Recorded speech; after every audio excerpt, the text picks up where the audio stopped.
Uttarakhand lower PCS mains exam में total 4 question paper हैं, 600 marks के हैं। थर्ड जो क्वेश्चन पेपर है जिसको हम जीएस फर्स्ट पेपर बोलते हैं या फिर सामान्य अध्ययन प्रथम प्रश्न पत्र बोलते हैं, इसमें टोटल 6 यूनिट है। ये क्वेश्चन पेपर आपको 200 मार्क्स का मिलेगा, 3 घंटे का आपको करने का समय मिलेगा। इस 6 यूनिट में एक जो पहली यूनिट है भारत का इतिहास, कला, संस्कृति एवं समाज, इस पहली यूनिट में आप लोगों को Indian complete history, art and culture and society के बारे में बात की गई है। अब इसके सिलेबस में क्या क्या बातें हैं थोड़ा विस्तार से समझते हैं। शुरू की जो 4 लाइन आपको नज़र आ रही है, ये शुरू की 4 लाइन बेसिकली जो हमारी आर्ट वाला पोर्शन है और प्लस थोड़ा कल्चर का जो पोर्शन है उसको कोरिलेट करके रखा गया है ये सिलेबस में। जैसे पहला है विभिन्न कला आयाम, प्राचीन से आधुनिक भारत तक उसके महत्वपूर्ण तथ्य, साहित्य, चित्रकला और संगीत। मतलब जो पहला पोर्शन है इसमें हमारा एंशिएंट टाइम से, प्राचीन काल से और आधुनिक काल तक, मॉडर्न तक जितना भी हमारे यहाँ पर कला, आर्ट के ऊपर काम किया गया है। अब उसके अंदर चाहे हम मंदिर कला के बारे में बात कर लें, मंदिर के स्ट्रक्चर्स को लेकर के बात कर लें कि भाई ये कौन सी द्रविडियन शैली से है या नागर शैली से है, या हम पाल और बाकी रीजनल में भी उसको डिवाइड कर देते हैं, या फिर हम मूर्तियों के बारे में विशेष से जानकारी लेते हैं, हम यहाँ पर डांस फॉर्म के बारे में विशेष से देखते हैं। तो वो सब हम लोग इस पूरे के पूरे पोर्शन के अंदर देखते हैं। कहने के लिए एक लाइन है, लेकिन इस एक लाइन में मोस्टली चीज़ों को जो है डिस्क्राइब करने का प्रयास किया गया है। तो आपको यहाँ पर इन सब एंगल्स पर वर्क करना होता है। उसके पश्चात कुछ हमारे यहाँ भक्ति सूफी आंदोलन भी रहे हैं, जिन्होंने हमारी जो सोसाइटी है उस सोसाइटी पर भी एक गहरा प्रभाव डाला है, प्लस हमारा जो कल्चर है, हमारे कल्चर पर भी एक काफ़ी गहरा प्रभाव डाला है, संस्कृति पर। तो वो हम लोगों को यहाँ पर इस वाले सेक्शन के अंदर देखना है। और इस दोनों मूवमेंट में स्पेशली जो सूफी और भक्ति आंदोलन रहे हैं, इनमें कुछ इम्पॉर्टेंट पर्सनैलिटीज़ रही हैं, कुछ महत्वपूर्ण व्यक्ति रहे हैं, व्यक्ति विशेष जिन्होंने यहाँ इन मूवमेंट्स को अपने पीक तक या चरम तक लेकर के गए थे। वो हमको इनके कोरिलेशन के साथ देखने हैं। ये मेंस की मैं आपको बात बता रहा हूँ। हमेशा आप ध्यान रखना, जब भी आप मेंस के एंगल से कोई बात अगर पढ़ने के लिए जा रहे हैं तो वहाँ उनके प्रभाव क्या थे, कारण क्या थे, उनसे क्या चीज़ें और कोरिलेट हो सकती हैं, उसका आज के टाइम पर क्या इम्पैक्ट आप देख रहे हैं। मतलब हमेशा मेंस में इम्प्लीमेंटेशन वाला जो पार्ट होता है, उस इम्प्लीमेंटेशन वाले पार्ट पर ज़्यादा जोर दिया जाता है। अब वो इम्प्लीमेंटेशन चाहे तो भविष्य में रहा हो, चाहे वो अभी करंट का विषय रहा हो, या वो भूतकाल में रहा हो, पहले कभी रहा हो, उसका वो प्रभाव क्या रहा था, उसका इम्प्लीमेंटेशन क्या रहा था, उसके ऊपर सबसे ज़्यादा जोर दिया जाता है। तो आप इन सब टॉपिक को अगर गहराई से समझने का भी प्रयास करेंगे तो इन एंगल्स से ही आप लोगों के बेसिकली एग्जाम में क्वेश्चन पूछे जा रहे हैं। इसमें जैसे सामाजिक धार्मिक आंदोलन और उसका भारतीय जन और जन जीवन पर प्रभाव देखो, फिर दोबारा से इम्पैक्ट।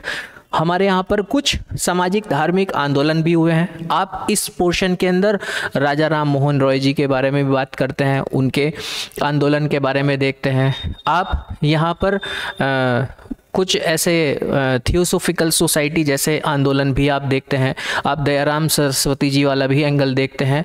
तो इस पोर्शन के अंदर आपको उन सब एंगल्स पर बात करनी होती है, और प्लस उसका वहाँ की जनता और उस टाइम के लोगों के जीवन पर क्या उसने इम्पैक्ट डाला है, प्रभाव डाला है। वहीं जब आप इनके फैक्चुअल डेटा के ऊपर वर्क कर जाते हैं तो वो फैक्चुअल डेटा प्री के लिए काम आ जाता है, बट उसके प्रभाव इम्पैक्ट क्या रहे थे वो आपका फिर मेंस का विषय बन जाता है। तो आप एक टॉपिक से साथ साथ में प्री और मेंस दोनों को कवर अप साथ साथ में लेकर के कर सकते हैं। वहीं फिर इसका जो 4th पॉइंट है, भारतीय कला, स्थापत्य कला, प्रमुख भवन और उनकी विशेषताएं। जैसे हमारे देश के अंदर बहुत सारी यूनेस्को साइट भी हैं, आप लोग नाम सुना होगा आप लोगों ने। और प्लस हमारी जो देश की गवर्नमेंट है, हमारी देश की गवर्नमेंट ने भी बहुत सारी साइट्स प्रोटेक्ट करके रखी हैं। जब आप स्पेशली उत्तराखंड में आते हैं तो उत्तराखंड गवर्नमेंट ने भी बहुत सी ऐसी साइट्स प्रोटेक्ट करके रखी हैं। कत्यूरियों का अभी बीच में एक किले के बारे में बात की गई थी, वो अंडरग्राउंड अभी हाल फिलहाल में, कहने का मतलब 3-4 महीने पहले ही उसकी खोज हुई थी, जो अंडरग्राउंड हम लोगों को मिला है, तो वो अब गवर्नमेंट के कंट्रोल में हो गया है। उनके स्थापत्य कला पर वो सब चीज़ आपको इस वाले फॉर्म के अंदर देखनी होती है।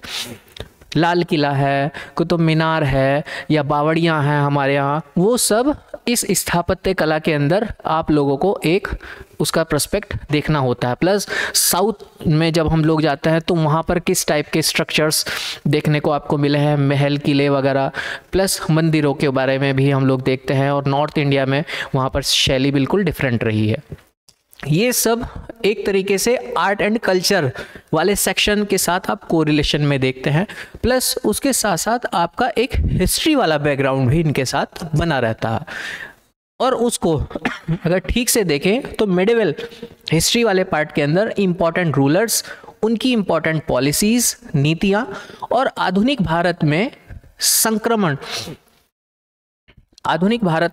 संक्रमण मतलब मुस्लिम शासन के पतन के विभिन्न कारण, उथल पुथल की स्थितियां और आधुनिक भारत में संक्रमण, ये सब बेसिकली क्या है, जो मिडिवल हम लोग हिस्ट्री देखते हैं उसमें जितने भी हम लोग सल्तनत टाइम ड्यूरेशन देखते हैं और मुग़ल टाइम ड्यूरेशन देखते हैं, उसमें जो इम्पोर्टेंट रूलर्स आए हैं और उनकी इम्पोर्टेंट जो पॉलिसी रही हैं, जिन्होंने वहाँ पर उस टाइम की सोसाइटी पर, धार्मिक आधार पर, संस्कृति पर, वहाँ की राज्य व्यवस्था पर, पॉलिटिकल स्ट्रक्चर्स पर, अलग डायमेंशंस पर जिन्होंने प्रभाव डाला है काफ़ी, वो सब इम्पॉर्टेंट पॉलिसीज़ को हम लोगों को देखना है। प्लस मॉडर्न हिस्ट्री में भी जब हम लोग देखते हैं तो इसी टाइप की जो नीतियाँ, जो इम्पॉर्टेंट लोग रहे हैं, इम्पॉर्टेंट जो हमारे यहाँ रूलर्स रहे हैं, उनकी हम लोगों को वो देखनी है नीतियाँ। अब ये मॉडर्न कहने का हमारा मतलब क्या है, एक छोटा सा फेस ऐसा हम लोग देखते हैं जिसको आप मेडिवल मध्यकाल में भी पढ़ते हैं और मॉडर्न आधुनिक में भी आप पढ़ते हैं। जैसे आप यहाँ पर पढ़ते हैं मराठों का टाइम ड्यूरेशन, तो कभी आप उसको मिडिवल टाइम ड्यूरेशन में पढ़ लेते हैं और फिर कई बारी आप उसको मॉडर्न टाइम ड्यूरेशन में भी पढ़ लेते हैं। तो यहाँ ये आधुनिक भारत में संक्रमण कहने का मतलब उस बात को ये इंडिकेट कर रहा है। वहीं आप मैसूर को भी पढ़ते हैं, हैदराबाद को भी पढ़ते हैं, आप सिखों को भी पढ़ते हैं, राजपूतों को भी पढ़ते हैं, वो सब उसी टाइम ड्यूरेशन के रूलर्स और उनकी पॉलिसीज़ के बारे में बात की जा रही है। प्लस एक बड़ा सेक्शन जो अपने आप में वास्टनेस को लिए हुए है, और इस पोर्शन से अच्छे खासे काफ़ी बड़े ज़्यादा क्वेश्चन देखने को आपको मिलते हैं। भारत में विदेशी शक्ति के मध्य सत्ता संघर्ष, अंग्रेजों का भारत में उदय, उनकी नीतियाँ तथा उनका भारत तथा भारतवासियों पर प्रभाव, प्रमुख अंग्रेज शासक। अब ये कहने के लिए एक छोटी सी बात लिखी गई, भारत में विदेशी शक्तियों के मध्य सत्ता संघर्ष, मतलब यहाँ पर हम PDEF फॉर्मेट की बात कर रहे हैं। PDEF फॉर्मेट मतलब P पोर्चुगीज पुर्तगालियों से, D हम लोग डच के बारे में बात कर रहे हैं, E हम इंग्लिश के बारे में बात कर रहे हैं, F हम लोग फ्रांसीसी के बारे में बात कर रहे हैं। उस PDEF फॉर्मेट में जो यहाँ पर विदेशी लोग आए थे, उनके बीच में जो आपसी मतभेद हुए थे पावर को लेकर के इंडिया की, तो उसमें जो भी इम्पोर्टेंट बैटल्स रही हैं, चाहे आप नीनू दी कुन्हा को पढ़ें, चाहे आप काउंट डी लल्ली को पढ़ें, या फिर आप ब्रिटिशर के जो इम्पोर्टेंट रूलर रहे हैं उनके बारे में पढ़ें, मतलब उनके जो इम्पोर्टेंट गवर्नर रहे हैं उनके बारे में पढ़ें, चाहे आप फ्रांस के जो संधि हुई थी फ्रांस के अंदर उसको पढ़ें, ये सब इसी टाइम ड्यूरेशन की बात की जा रही है। तो ये एक इम्पॉर्टेंट अलग से इन्होंने पॉइंट आउट कर दिया। और इन 4-5 जो विदेशी शक्ति थी, इनमें अंग्रेज निकल के आएगा, तो फिर उस अंग्रेज के भारत के अंदर अलग अलग जो स्टेट्स थे, उन अलग अलग स्टेट के साथ उसके कैसे संबंध रहे हैं। वहाँ पर फिर आप बंगाल से बात करेंगे, आप फिर अवध से बात करेंगे, आप साउथ में मराठे, मैसूर, हैदराबाद के साथ बात करेंगे उनके कोरिलेशंस से। फिर उनकी कुछ पॉलिसीज़ जिन्होंने भारत और भारतवासियों पर प्रभाव डाला, और उन पॉलिसी को किन टाइम ड्यूरेशन उस पॉलिसी को, जो पॉलिसी थी उस पॉलिसी को इनमें से कौन से ब्रिटिश रूलर थे जिनके टाइम ड्यूरेशन में लाया गया था, इम्पॉर्टेंट ब्रिटिश रूलर्स। उसमें आप जैसे आप 1905 वाले टाइम ड्यूरेशन में देखेंगे, आप 1915 वाले टाइम ड्यूरेशन में देखेंगे, आप 1919 वाले टाइम ड्यूरेशन में देखेंगे। तो ये कुछ ऐसे पिलर बनेंगे, लैंडमार्क बनेंगे ब्रिटिशर्स के, इम्पॉर्टेंट गवर्नर्स के। यहाँ पर आप स्पेशल से रुक करके जाएंगे। प्लस उसके पीछे आप 1757 वाले फेस पर देखेंगे, 1764 वाले फेस पर देखेंगे, और फिर उसके बाद एक जो मराठों वाला जो टाइम ड्यूरेशन है उसके टाइम ड्यूरेशन में आप देखेंगे कि अच्छा ये ब्रिटिशर के अंदर इम्पॉर्टेंट गवर्नर थे और इम्पॉर्टेंट गवर्नर जनरल थे, क्या इम्पॉर्टेंट पॉलिसी थी। तो वो एक फेस ब्रिटिश शासकों का आपके यहाँ पर देखने को मिलेगा। भारत में अंग्रेज़ों की आर्थिक नीतियों का प्रभाव, जो इनकी इम्पॉर्टेंट 3 बड़ी पॉलिसी हम लोग देखते हैं मॉडर्न हिस्ट्री के अंदर, वो तीनों पॉलिसी देखी जाएगी। अच्छा, सबसे पहले वाला जो टाइम ड्यूरेशन होगा, उस टाइम ड्यूरेशन में वो पॉलिसी कौन सी थी। फिर आप 1790 तक के एक टाइम ड्यूरेशन को देखेंगे, फिर आप 1813 तक का एक टाइम ड्यूरेशन देखेंगे, 1857 तक का एक टाइम ड्यूरेशन देखेंगे, 1857 तक का एक टाइम ड्यूरेशन देखेंगे, एंड देन फिर उसके बाद एक अलग से टाइम ड्यूरेशन देखते हैं। तो उनकी ऐसी वो ब्रेकिंग करके आप जब पढ़ते हैं तो उनके क्या क्या इम्पैक्ट पड़े थे, जिसकी वजह से ये अपनी पॉलिसीज़ को बार बार चेंज भी करेंगे। धन की निकासी भारत से, मतलब यहाँ ड्रेन ऑफ वेल्थ थ्योरी के बारे में बात की जा रही है, और ड्रेन ऑफ वेल्थ थ्योरी, धन निकासी का सिद्धांत सिर्फ और सिर्फ दादा भाई नेहरू की उस पॉलिसी के बारे में ही जिक्र नहीं करना है, यहाँ पर उसके मल्टी डायमेंशंस के बारे में आप लोगों को पढ़ना होता है।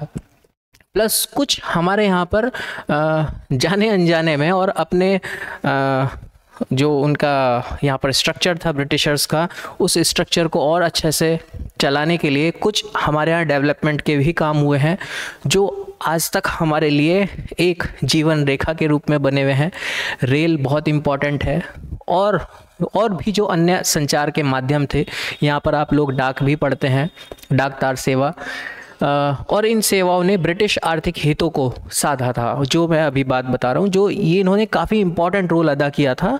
एक ग्रामीण क्षेत्र से किसी प्रोडक्शन को एक बंदरगाह तक पहुंचाने के लिए ये सिस्टम बहुत ज़्यादा कारगर इनके हुए थे।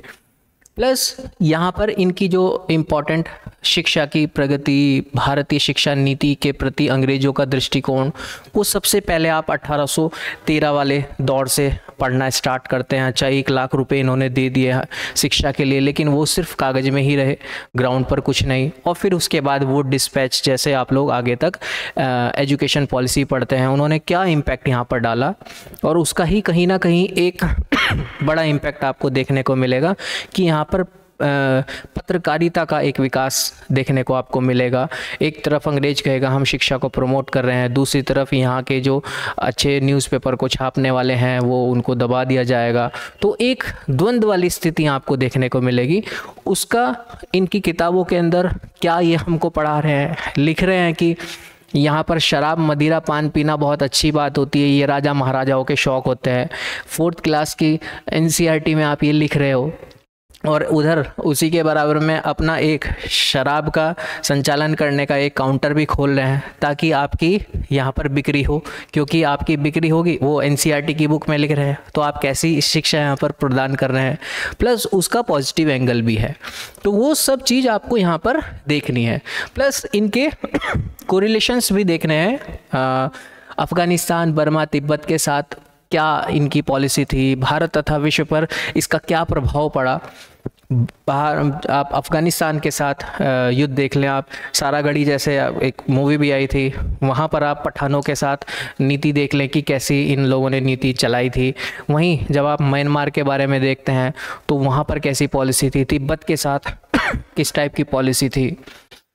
देशी भारतीय शासकों के साथ ब्रिटिश संबंध जो धीरे धीरे आगे कुछ रीजनल लेवल पर, जो कि 3 टाइप का यहाँ पर इनका एडमिनिस्ट्रेशन होता है। एक जो कम्प्लीटली ऐसा एडमिनिस्ट्रेशन जो अंग्रेज़ों के कंट्रोल में ही था, वही उसको रेगुलेट करते थे।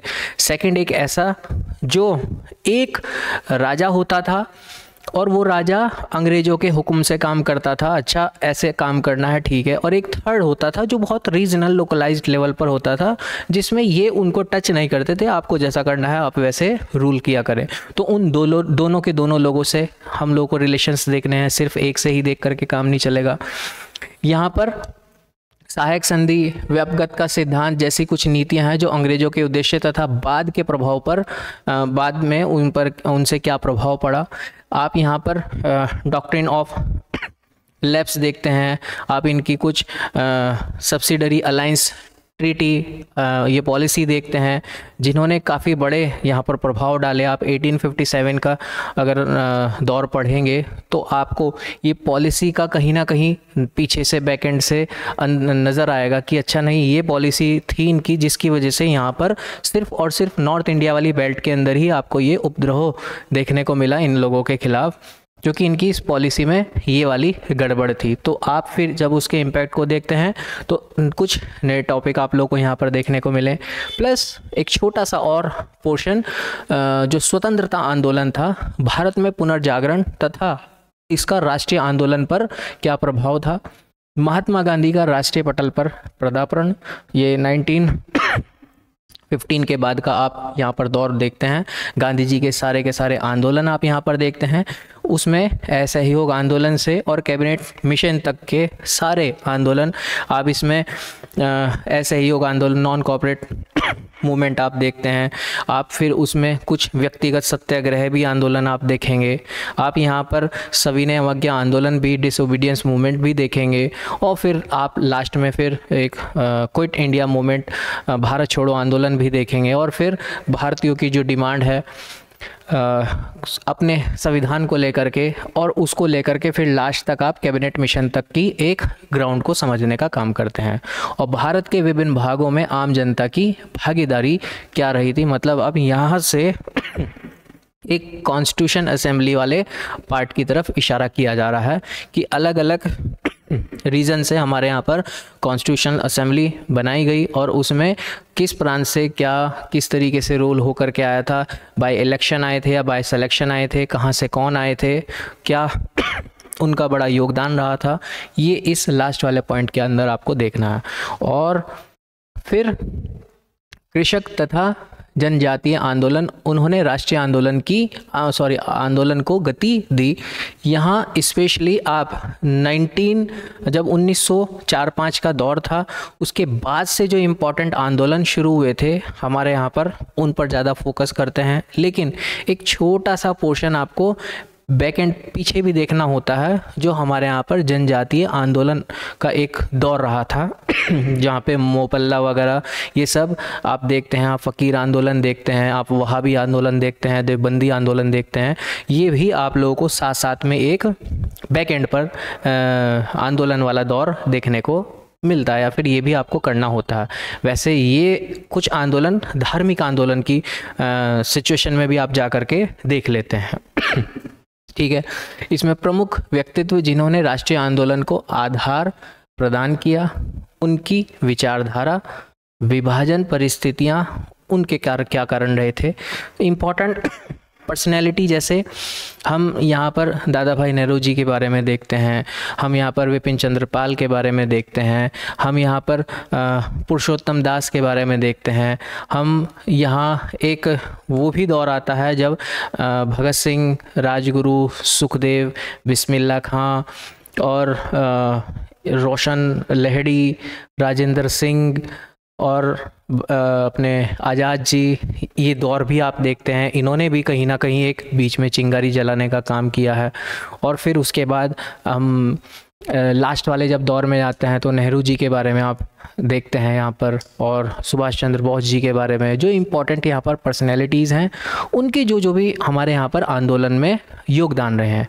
अब सबके आंदोलन के मायने अलग थे, तो यहाँ आंदोलन कहने का मतलब सभी आंदोलन के बारे में हम बात कर रहे हैं।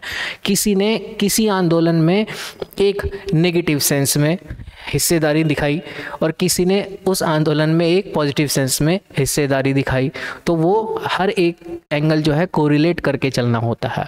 फिर जो हमारे यहाँ पर 1939 के बाद से जो परिस्थितियाँ क्रिएट हुई थी, उन परिस्थितियों पर थोड़ा सा वर्क करना है कि ऐसा क्या हुआ कि 1939 में पहली बार जो मुस्लिम लीग है, उनकी जो पार्टी है, वो पहली बार ऐसे प्रस्ताव के ऊपर चर्चा करना शुरू करेगी, और फिर 1942 में ये एक लैंडमार्क बन जाएगा कि भाई हमको तो एक डिफरेंट अलग सिचुएशन वाला सिस्टम देखने को मिले। तो वहाँ से फिर मोहम्मद अली जिन्ना जब से वहाँ पर लीग के अंदर आते हैं, तो फिर ये और ज़्यादा चीज़ें बढ़ जाती हैं। तो इन सब चीज़ों को देखना है। हम ये सब चीज़ देखने से पहले आपको जो नेहरू रिपोर्ट है, उस नेहरू रिपोर्ट से यहाँ की एक ग्राउंड बनना शुरू हो जाएगा इन परिस्थितियों का 1928 से, और फिर वो कहीं ना कहीं लगभग 10 साल के बाद ये सिचुएशन कुछ डिफरेंट देखने को आपको मिलेगी। तो इनका एक ग्राउंड वहाँ से स्टार्ट हो जाता है। और फिर लास्ट में एक छोटा सा पोर्शन फिर और देखना है, स्वतंत्रता पश्चात भारत के समक्ष चुनौतियाँ, आर्थिक चैलेंज हमारे सामने आए, सामाजिक और सांस्कृतिक प्रोत्साहन से भारत का निर्माण, इस पर हम लोगों को बात करनी है। पंचवर्षीय योजनाओं का लागू होना तथा कालांतर में नीति आयोग की स्थापना, ये हम लोग को देखना है। ये कहने के लिए हम लोग इकोनॉमिक्स वाले पोर्शन के अंदर पढ़ते हैं, लेकिन इकोनॉमिक्स वाले पोर्शन के साथ साथ इसका एक एंगल हम लोग इतिहास का एंगल भी देखते हैं। तो हर ये जो टॉपिक है, इस टॉपिक का एक हिस्टोरिकल ग्राउंड पर हम लोगों को बात करनी है। एक बात और ज़रूर आप ध्यान से समझना, आपको इन पूरे सिलेबस में ऐसे भी टॉपिक देखने को मिलेंगे जो टॉपिक सपोज वो टॉपिक हिस्ट्री में भी है और वही टॉपिक आप इकोनॉमिक्स में भी देख रहे हैं, टॉपिक सेम लिखा है। तो अगर आपसे मेंस में सपोज उसी टॉपिक पर हिस्ट्री में लिखना आ गया, हिस्ट्री वाले पोर्शन से लिखने के लिए आ गया, तो आप उस टॉपिक की हिस्ट्री से रिलेटेड समझ पर बात करेंगे, ना कि इकोनॉमिक्स से रिलेटेड वहाँ पर समझ की, क्योंकि क्वेश्चन आपसे हिस्ट्री वाले पेपर के अंदर पूछा जा रहा है। अगर वो क्वेश्चन इकोनॉमिक्स वाले क्वेश्चन पेपर के अंदर पूछा जाए तो फिर वहाँ क्वेश्चन की डिमांड चेंज हो गई। तो क्वेश्चन की डिमांड समझना आप लोगों के लिए बहुत ज़रूरी है कि वो एग्जामिनर आपसे डिमांड ही क्या कर रहा है। आपने अगर क्वेश्चन की डिमांड अच्छे से समझ ली तो आपका आधा काम हो जाता है। अब आपको पता चल गया हमको लिखना क्या है, तो अब आपका माइंड उसी तरीके से काम करेगा। ठीक है, तो ये आपका एक सिलेबस है जो स्पेशली सिर्फ एक यूनिट है। इसके बाद ऐसे ही उत्तराखंड का हिस्ट्री का पोर्शन है, मतलब हिस्ट्री, आर्ट, कल्चर, सोसाइटी वाला जो पोर्शन है वो इसकी सेकंड यूनिट बन जाती है। टोटल 6 यूनिट है, 200 नंबर का क्वेश्चन पेपर है। ठीक है, आपको कुछ पूछना होगा तो कमेंट बॉक्स खुला है, आप कमेंट करके पूछ सकते हैं। और lower PCS and upper PCS specially हम लोगों ने अपनी क्लास चला रखी है। आप सीधा व्हाट्सअप हम लोगों ने एक आप लोगों को नंबर दिया गया है, इस वीडियो के डिस्क्रिप्शन बॉक्स में भी आपको मिल जाएगा। आप उससे डायरेक्ट कनेक्ट करके जो भी आपको क्वेरी हो आप पूछ सकते हैं। ठीक है, कुछ भी और पूछना होगा तो आप कमेंट बॉक्स भी खुला है, आप वहाँ पर भी पूछ सकते हैं। थैंक यू, फिर मिलते हैं आपसे।